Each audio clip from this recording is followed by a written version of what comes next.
Their dedication, their hard working makes the outreaching for the community service successful.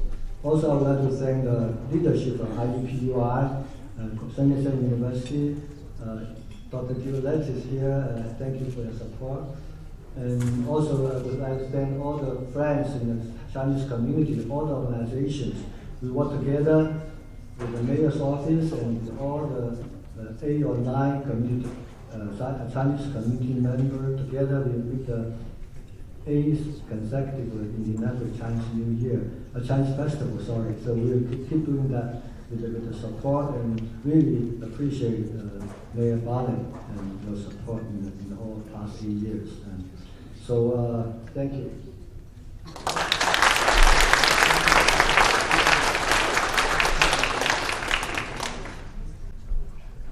Our next honoree for recognition in medical leadership is Dr. Rudy Young. Introducing Dr. Young is his son, Philip. Philip is the second child of Dr. Young and is currently working on his MBA at Anderson University, in addition to working at Eskenazi Hospital as a patient service assistant. Please welcome Philip Young.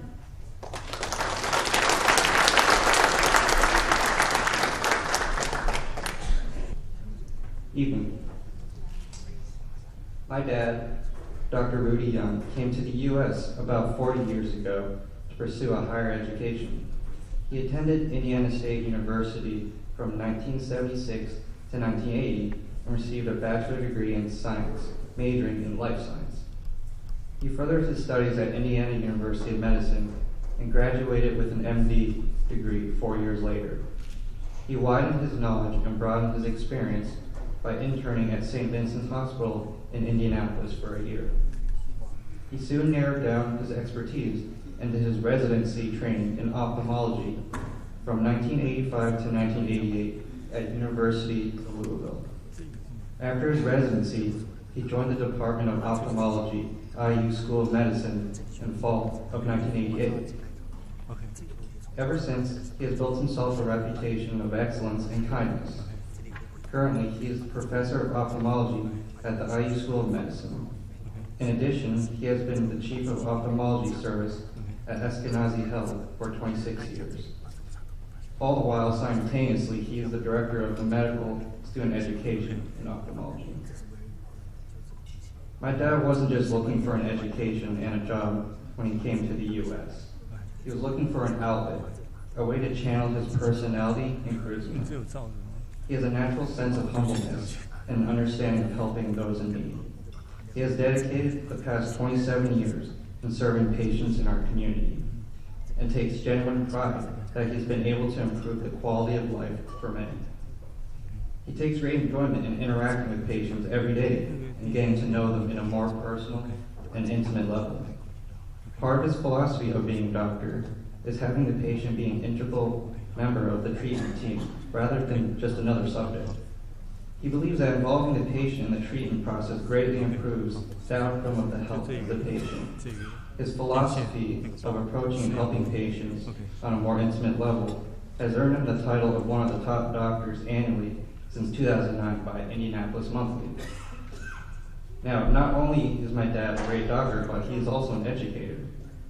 Instead of viewing himself as being more knowledgeable, he is himself a student when mentoring numerous resident doctors and medical students. He is humble towards everyone who is under his supervision. He constantly learns new things from these resident doctors and medical students, such as their own philosophy of life and their view of the world. With their new beliefs, views, and ideas, his enthusiasm for his profession is always rejuvenating. At the end of the day, my dad feels like he's benefiting just as much.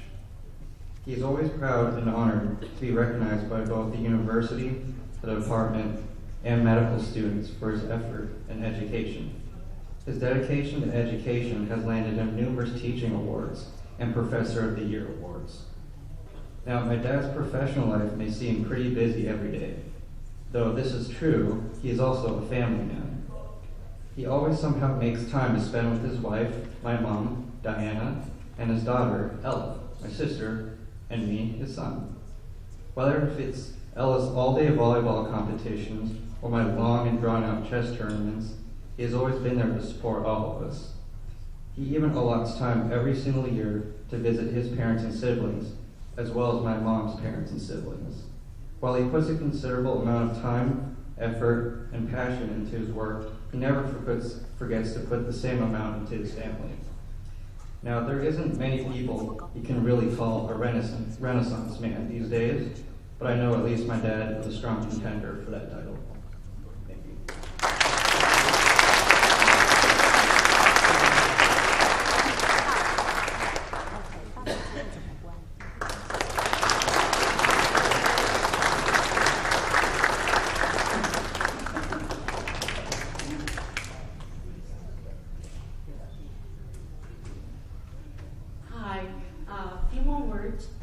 My husband, Benny Coe, Rudy's cousin, he's in Australia right now for his 50th high school reunion, so he can't be here.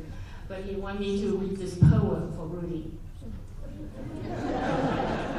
As a relative, I can ask for one better. For a doctor, few came kinder and fairer. As a man, none stands taller and straighter. To have Rudy for a friend is all that truly matters. And also, I just got an email from Dr. Patrick Lau.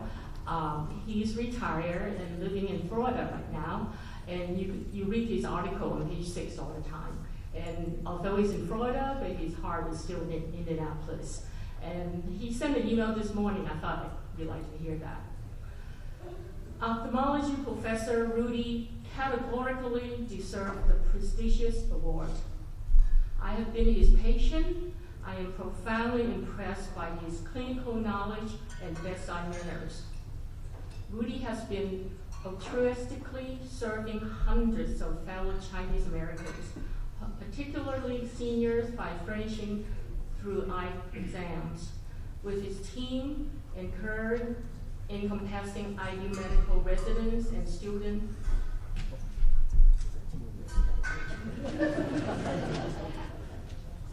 and he clinical consultation years after years. I feel proud to have known Dr. Young, Patrick.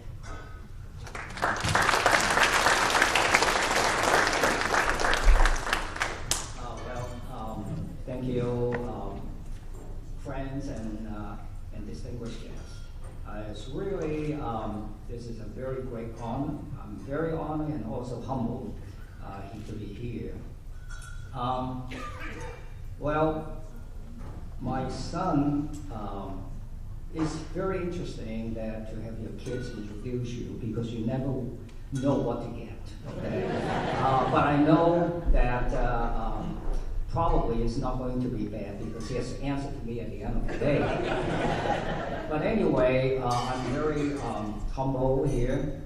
I ask myself a lot of times, why am I a doctor? And when I've done some soul searching, the answer actually surprised myself because I wanted to be a doctor because I dislike my doctor at home. When I was a young kid growing up in Hong Kong, I had the opportunity of going to visit a doctor because my brother was very sick at that time. But the mannerism of those doctors really disgust me. They treat patients almost like they're God. That you dare to question them. You dare to raise any question. And I kind of asked myself, why couldn't they treat people nicer? Why they could not treat everyone with respect and dignity? And so then I promised myself, I said, I want to be a doctor so that I can change this. As you know, medicine is really a science, but at the same time, it's an art. Therefore, there's a saying that this is a healing art.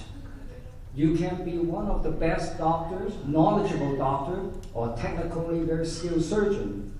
But if you cannot communicate with patients, you cannot engage the patient, then at the best, you can be just a mechanic.